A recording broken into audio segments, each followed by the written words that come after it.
Selamat datang di channel Sumber Belajar, media belajar masa kini. Mari kita belajar materi kelas 5, tema 2, subtema 2, pembelajaran ketiga, tentang jenis usaha ekonomi perorangan ataupun kelompok. Namun sebelumnya silahkan klik tombol subscribe dan nyalakan loncengnya, agar kalian tidak ketinggalan video-video terbaru dari kami. Mari kita simak video pembelajaran berikut ini. Berdasarkan pengelolaannya, jenis usaha ekonomi dibagi menjadi dua. Yang pertama, jenis usaha ekonomi yang dikelola sendiri. Yang kedua, jenis usaha ekonomi yang dikelola kelompok. Mari kita simak penjelasan berikut ini. Yang pertama, jenis usaha ekonomi yang dikelola sendiri. Usaha yang dikelola sendiri disebut usaha perorangan. Usaha ekonomi ini memiliki modal terbatas dan biasanya dikelola secara sederhana. Contoh usaha ekonomi perorangan sebagai berikut. Yang pertama, usaha pertanian. Sebagian besar usaha pertanian dikelola secara perorangan. Usaha ini memiliki modal terbatas. Lahan yang digarap petani biasanya terbatas, lahan persawahan dan tegalan. Namun ada juga usaha pertanian yang dilakukan secara besar-besaran.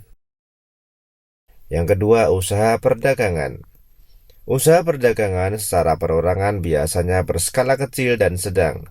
Contohnya pedagang asongan, pedagang keliling, pedagang kaki lima, pedagang di pasar, warung, dan toko kelontong. Yang ketiga, usaha jasa.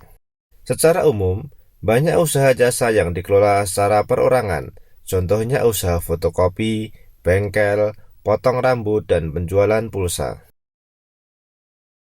Yang keempat, industri kecil. Industri kecil yang dikelola perorangan merupakan industri rumahan. Contohnya usaha kerajinan tangan berupa pembuatan keramik, souvenir, tembikar, anyaman, dan mebel. Sobat Sumber Belajar, jenis usaha yang kedua adalah usaha ekonomi yang dikelola kelompok. Usaha ekonomi ini dikelola secara bersama, baik modal, pengelolaan, maupun keuntungan. Bentuk usaha ekonomi bersama adalah sebagai berikut.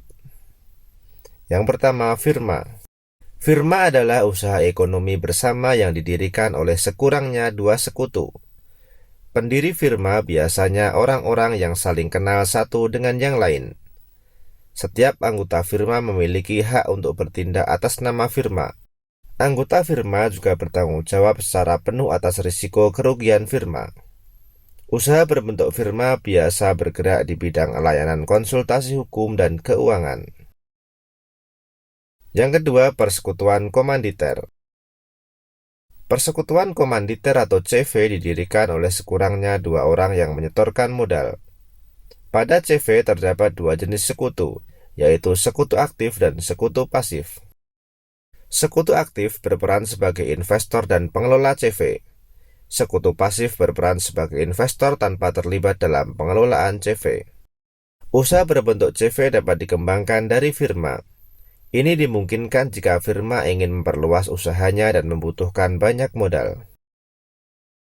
Yang ketiga, perseroan terbatas. Perseroan terbatas atau PT adalah usaha bersama yang modalnya berupa kumpulan saham. Saham diartikan sebagai bukti kepemilikan suatu perusahaan atas penyetoran modal. Setiap saham memiliki nilai nominal tertentu. Pemilik saham akan memperoleh keuntungan berupa dividen. Bagi perseroan yang ingin mengembangkan dan memperluas usaha, sahamnya dapat diperdagangkan di pasar modal. Yang keempat, badan usaha milik negara. Badan usaha milik negara atau BUMN atau perusahaan negara yaitu sebuah perusahaan yang seluruh atau sebagian modalnya dimiliki negara. BUMN dapat berbentuk perusahaan umum atau perum dan perseroan terbatas atau PT. BUMN bergerak di bidang usaha yang bersifat strategis atau vital. Di Indonesia juga terdapat badan usaha milik daerah atau BUMD atau perusahaan daerah. BUMD merupakan perusahaan yang modalnya dimiliki pemerintah daerah. Tujuan pendirian BUMD adalah sebagai berikut. Yang pertama, ikut melaksanakan pembangunan ekonomi daerah dan pembangunan ekonomi nasional. Yang kedua, memenuhi kebutuhan rakyat dan menyediakan lapangan kerja untuk mewujudkan masyarakat adil dan makmur. Jenis yang kelima adalah koperasi. Menurut Undang-Undang Nomor 25 Tahun 1992 tentang Perkoperasian, koperasi adalah badan usaha yang beranggotakan orang-orang atau badan hukum koperasi dengan melandaskan kegiatannya berdasarkan prinsip koperasi sekaligus gerakan ekonomi rakyat yang berdasarkan atas kekeluargaan. Koperasi pertama kali dikembangkan oleh Dr. Andes Muhammad Hatta. Atas perannya tersebut, beliau dijuluki Bapak Koperasi Indonesia. Bentuk-bentuk koperasi di Indonesia antara lain sebagai berikut. Yang pertama, koperasi konsumsi, yaitu usaha bersama yang menyediakan berbagai bahan konsumsi untuk memenuhi kebutuhan sehari-hari. Contohnya beras, gula, minyak, sabun, peralatan rumah tangga, dan lain sebagainya. Yang kedua, koperasi simpan pinjam, yaitu usaha bersama yang menyediakan layanan simpan dan pinjam.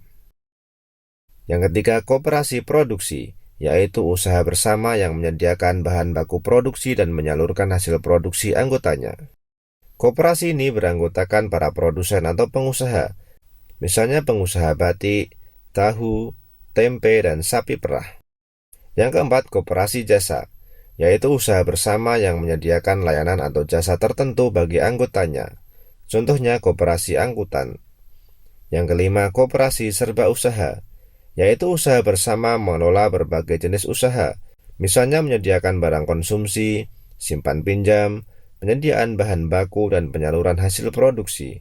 Contohnya adalah koperasi unit desa atau KUD. Sobat Sumber Belajar, demikian penjelasan dari kami. Jangan lupa like, share, and subscribe channel Sumber Belajar. Terima kasih.